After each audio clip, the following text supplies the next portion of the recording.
Hi, I'm Mark Ottobre and welcome to today's video. Today's video is how competitors mess up their comp. So the first way they mess up their comp preps, everything's going swimmingly and smoothly, is they just simply increase the amount of cardio they do way too early and way too aggressively and without really any plan of progression. So what I mean by that is all exercise is adaptative. So when we introduce cardio at Enterprise, we introduce it very slowly and moderately. So for example, we might introduce cardio at 2 sessions a week, then maybe increase to 3, and then if needed, maybe more from there. But usually if needed, and obviously that's the thing, it's not a blanket rule that everyone needs to do cardio.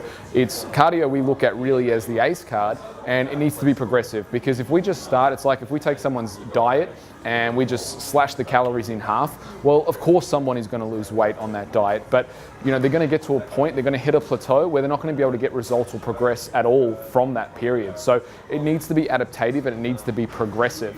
So another way that competitors mess up their comp prep, everything's going great, is they introduce foods that they've never eaten before into their plan in efforts to carb up faster or harder.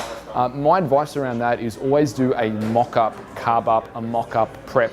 So what we do here at Enterprise, usually maybe 3 weeks out, 2 weeks out, this kind of thing of a show or the show date, we'll get our clients or competitors to do a mock-up carb up where they'll use the carbs and they'll eat the carbs that they're going to eat on the day.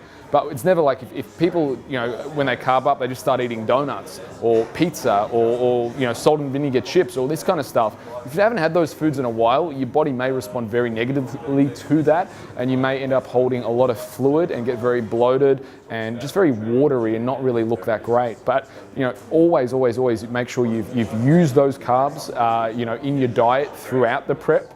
And then when you carb up, you're still utilizing the same carbs and you're not bringing into the food. Because again, there's something to be said for immune reactions. And if you do have an immune reaction to a food or a food intolerance or this kind of thing, you are going to hold a lot of fluid, look puffy and look watery, which is the opposite of what you want to look like on comp day. I was going to say carb day, but I suppose it is carb day. But really comp day, right? You want to look nice and obviously the best possible version of you. And finally, competitors really screw themselves up and mess up their prep by just simply under eating. So this is where they may come into a comp prep where they think, all right, I just have to keep continually dropping the calories or dropping the carbs, and sometimes it's actually the opposite. We've had many competitors here at Enterprise where we've progressively eaten them into their show and increase their carbs as they go along, not decrease, which is the opposite of what most people think. So I like to think of it as, for example, like almost like a stair-stepping approach, whereas if someone comes in at say this level, at say 800 calories or 1,000 calories or 1,200 calories a day that they're eating, we're gradually getting that competitor and client to eat more and more. Obviously, we're going to be tracking their results in that period as well, doing their body fat, seeing if their body composition's changing and being very objective about it, then changing their food as they get leaner. Then we'll hit a point where their progress will probably stagnate.